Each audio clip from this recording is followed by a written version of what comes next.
ក្រុមបាល់ទាត់កំភ្លើងធំបានបាត់បង់ឱកាសពង្រីកកម្រិតពិន្ទុខណៈម្ចាស់ការពារតំណែងជើងឯកទប់ស្មើដោយគឺមានគ្រាប់បាល់ការប្រកួតដែលត្រូវបានគេរំពឹងថានឹងមានភាពរំភើបញាប់ញ័រតែបែរជាបញ្ចប់ទៅដោយលទ្ធផលស្មើ0-0ដែលជាការបង្អង់ល្បឿនរបស់ក្រុម Arsenal ក្នុងការដេញថ្លៃយកពានរង្វាន់ Premier League រដូវកាលនេះក្រុមរបស់លោក Mikel Arteta បានខកខានឱកាសក្នុងការបង្កើនគម្លាតពិន្ទុនៅកំពូលតារាងឲ្យដាច់រហូតដល់8ពិន្ទុលទ្ធផលស្មើនេះធ្វើឲ្យក្រុមដេញតាមពីក្រោយដូចជា Man City មានឱកាសដកដង្ហើមនិងតាមមកគៀកវិញសម្រាប់តម្រងលេងមិនហាក់ដូចមិនសូវជាតាក់ទាញបើទោះបីជាជំនួបកំពូលប៉ុន្តែការប្រកួតត្រូវបានគេមើលឃើញថាមានលក្ខណៈស្កប់ស្ងាត់និងខ្វះភាពមុតស្រួចខុសពីការរំពឹងទុករបស់មហាជនទាំងសងខាងហាក់លេងដោយការប្រុងប្រយ័ត្នខ្ពស់រៀងៗខ្លួន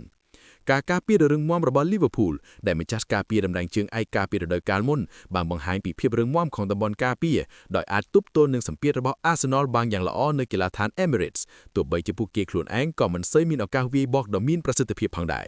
រីឯការជាប់គាំងផ្នែកយុទ្ធសាស្ត្រលោក Mikel Arteta និងលោក Arne Slot ដែលជាគ្រូបង្វឹកទាំងសងខាងហាក់ដូចជាបានចាក់សោយុទ្ធសាស្ត្រគ្នាទៅវិញទៅមកដែលធ្វើឲ្យការប្រកួតស្ទើរតែមិនមានឱកាសសុទ្ធចំគោលដៅច្បាស់លាស់ក្រោយចប់ការប្រកួតក្រុម Arsenal នៅតែបន្តឈរលើកំពូលតារាងដដែលប៉ុន្តែគម្លាតពិន្ទុមិនបានកើនឡើងតាមគោលដៅដែលបង្កហានិភ័យសម្រាប់សប្តាហ៍ក្រោយៗនោះទេរីឯក្រុម Liverpool វិញបានបង្ហាញថាពួកគេនៅតែជាក្រុមពិបាកនឹងផ្ដួលនិងនៅតែស្ថិតក្នុងដំណាញ់ប្រជែងជើងឯកយ៉ាងស្វិតស្វាញនៅឡើយលទ្ធផលនេះបានធ្វើឲ្យការប្រជែងពានរង្វាន់ Premier League កាន់តែក្តីកគោនិងមានភាពមិនច្បាស់លាស់កាន់តែខ្លាំងខណៈពេលដល់ឈានចូលដល់ពាក់កណ្ដាលទីនៃរដូវកាលនេះ